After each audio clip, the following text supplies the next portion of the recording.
Hey Star Trek fans, Dan Gunther here with the Star Trek News Desk, a roundup of all the news from the Star Trek universe. This week we finally have some big news to discuss, some of it good and some of it bad. So with that said, let's get to this week's top stories. You're the captain of the most important space station in the entire Federation. You're news.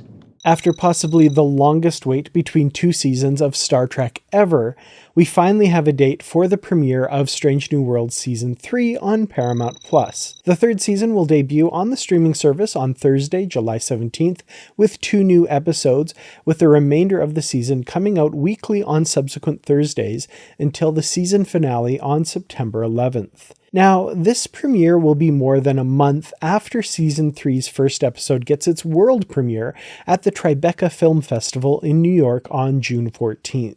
Along with the release date announcement, Paramount released an official synopsis along with a brand new key art poster. In Season 3, when we reconnect with the crew of the USS Enterprise, still under the command of Captain Pike, they face the conclusion of Season 2's harrowing encounter with the Gorn. But new life and civilizations await, including a villain that will test our characters' grit and resolve. An exciting twist on classic Star Trek, Season 3 takes characters both new and beloved to new heights and dives into thrilling adventures of faith, duty, romance, comedy, and mystery, with varying genres never before seen on any other Star Trek. Fans have been patiently waiting for the 3rd season of Strange New Worlds, which was delayed for a number of reasons, including the dual actor and writer strikes last year. I, for one, am very grateful that the wait is almost finally over. The series was also previously announced to have been renewed for Season 4, which is currently in production in Toronto. Hopefully we won't have as long of a wait between seasons as we've just endured. Now, regular watchers of this channel will know that the Star Trek news has been a bit thin in recent weeks, and while I have been hoping for more news to come out of the Star Trek universe, I never want it to be bad news. Unfortunately, for fans of Star Trek Prodigy, this week came with a heaping help of bad news for the already beleaguered animated Trek series. On May 12th, the blog What's on Netflix reported that Star Trek Prodigy would sadly be leaving Netflix in the near future.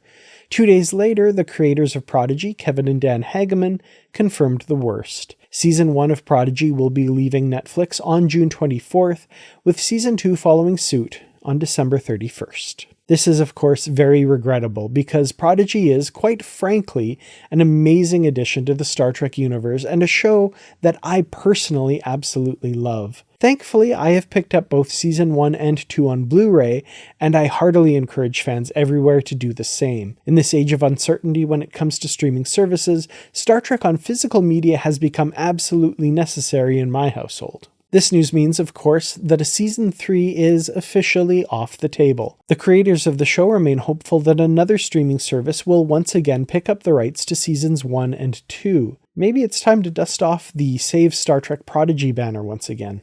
As soon as we have any more news regarding the future of this unique and beloved part of the Star Trek universe, we'll be sure to bring it to you. Sometimes I think you North Americans read nothing but comic books and those ridiculous science fiction novels.